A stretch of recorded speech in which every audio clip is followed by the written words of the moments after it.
않을 것을 다짐한 바 있습니다. 실제로 가나 대표팀은 상상 이상으로 강했습니다. 비록 패하긴 했지만 포르투갈을 마지막까지 괴롭힐 정도로 개개인의 역량이 뛰어났는데요. 미드필드에서 플레이메이커 역할을 하는 안드레 아이유는 공수를 넘나드는 많은 활동량을 물론 득점력까지 갖춘 능력자인데다 모하메드 쿠드스는 패스, 드리블, 중거리 슈팅이 뛰어난 위협적인 존재로 한국이 중원을 지배하기 위해서는 반드시 이 두 선수의 활동 반경을 좁히는 전술이 필요한 상황입니다. 이에 벤투 감독은 총 3가지 특명을 내렸습니다. 주요 패스 루트부터 완벽히 차단하라, 중거리 슛을 막아라, 빠른 왼쪽 공격에 주의하라. 그 중에서도 벤투 감독은 포르투갈전을 돌려보며 분석한 끝에 가나의 주축이 되는 3명의 선수에 대해 적색 경보를 발령했습니다. 공격형 미드필더인 압둘 사메드와 오른쪽 미드필더 토마스 파티, 마지막으로 오른쪽 수비수 데니얼 아마티가 그 주인공인데요. 이들 3명이 주고받은 패스는 61회로 가나 대표팀의 전체 패스 중 무려 15.4%를 담당했습니다. 1차전이 시작되기 전 아스널의 토마스 파티가 핵심 선수일 것으로 예상했으나 결과적으로 패스의 중심이 된 건 압둘 사메드였습니다. 그는 파티와 25개, 아마티와 14개의 패스를 주고받았고 성공률은 94%에 육박했습니다. 뿐만 아니라 11km를 내달리며 초고속 질주 167회와 스프린트 47회를 기록하는 등 압둘 사메드를 꽁꽁 묶을 수만 있다면 가나 패스의 주요 루트를 원천 차단할 수 있다는 뜻이었죠. 하지만 압둘 사메드를 철저히 마크한다 해도 다른 문제가 또 있었습니다.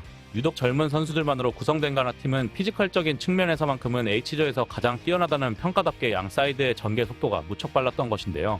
왼쪽 공격수 이냐키 윌리엄스는 최고 속도 시속 33.7km를 기록했고 윙백을 맡고 있는 바바 라만도 시속 33.5km를 찍었습니다. 이런 미친 속도로 중거리슛까지 2개나 때렸으니 실로 위력적인 전개가 아닐 수 없는데요. 실제로 가나의 공격 형태 대부분은 중거리 슈팅에서 시작됐습니다. 가나가 포르투갈전에서 기록한 슛은 총 8개로 이 중 6개가 페널티 외곽에서 때린 슛이었고 6개 중 1개만이 유효 슈팅으로 기록될 정도로 정확도는 낮았지만 강도가 무척 강했고 블록도 당하지 않았다는 점에 주목해야 합니다. 심지어 교체 투입된 공격수인 오스만 부카리는 헤딩으로 한 골을 기록했지만 오른발 중거리 슛도 함께 퍼붓는 등 한국이 만일 뒤로 빠져 자리를 지키는 수비를 한다면 중거리 슛을 자주 허용하여 위기를 자초할 수 있습니다.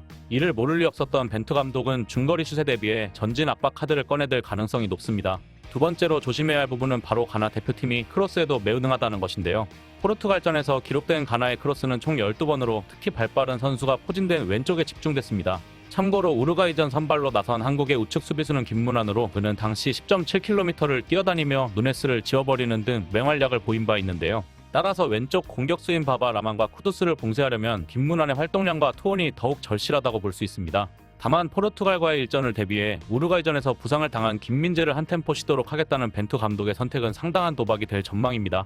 이는 25일과 26일 이틀 연속 김민재가 훈련에 불참한 것에 대한 우려가 커지자 대한축구협회 측에서 그가 부상회복에 전념 중이라고 언론에 직접 밝힌 내용이기도 한데요. 우루과이전 당시 누네스의 돌파를 저지하다 발목을 접질러 한동안 일어나지 못했던 김민재는 컨디션을 회복해 경기를 끝까지 마무리했지만 해당 경기 이후 통증으로 인해 정상적인 훈련을 소화하지 못하고 있습니다. 협회 관계자는 김민재가 종아리 부위에 통증을 호소하고 있으나 부상의 정도가 그리 심한 편은 아니라며 팬들을 안심시켰는데요. 다만 경기에 출전하라면 출전할 수 있으나 혈전이 될 가능성이 높은 포르투갈전을 대비해 그의 컨디션을 최상으로 맞춰놓겠다는 벤투 감독의 의지를 엿볼 수 있었죠. 그런데 엉뚱하게도 이때 가나 응원단이 보인 기이한 행보에 한국 대표팀이 바짝 긴장해야 하는 사건이 벌어지고 있습니다. 경기장에 몰려올 것으로 집계된 가나 응원단의 수가 무려 12,000명.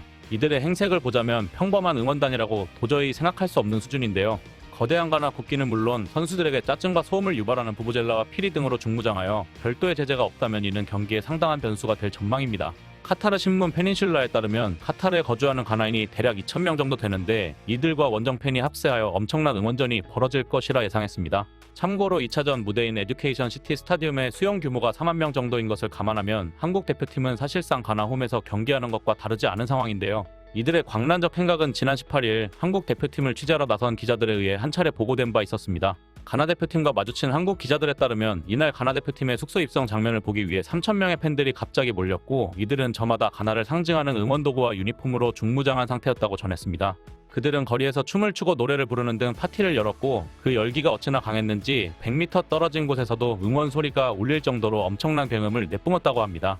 오죽하면 카타르 경찰 중대 병력이 출동하여 가나 대표팀이 묵는 숙소 거리 전체를 폐쇄하고 인간 장벽으로 둘러싸 통제하기까지 했는데요. 덕분에 퇴근 시간까지 겹쳐 일대 교통이 전부 마비되는 등 그야말로 충격과 공포라 해도 과언이 아니었습니다. 현지 매체에 따르면 카타르에 거주하는 가나 사람들은 대부분이 하층민 노동자들이기 때문에 타국에서 힘든 삶을 사는 이들에게 자국의 월드컵 출전은 한 줄기 희망이나 다름없다고 합니다. 실제로 가나 대표팀은 재정이 넉넉치 않아 월드컵 참여도 겨우 했고 묵고 있는 숙소도 도하 시내 초특급 호텔에 비하면 저렴한 편으로 알려져 있는데요. 그럼에도 월드컵에 출전하는 가나 대표팀과 이들을 응원하는 팬들의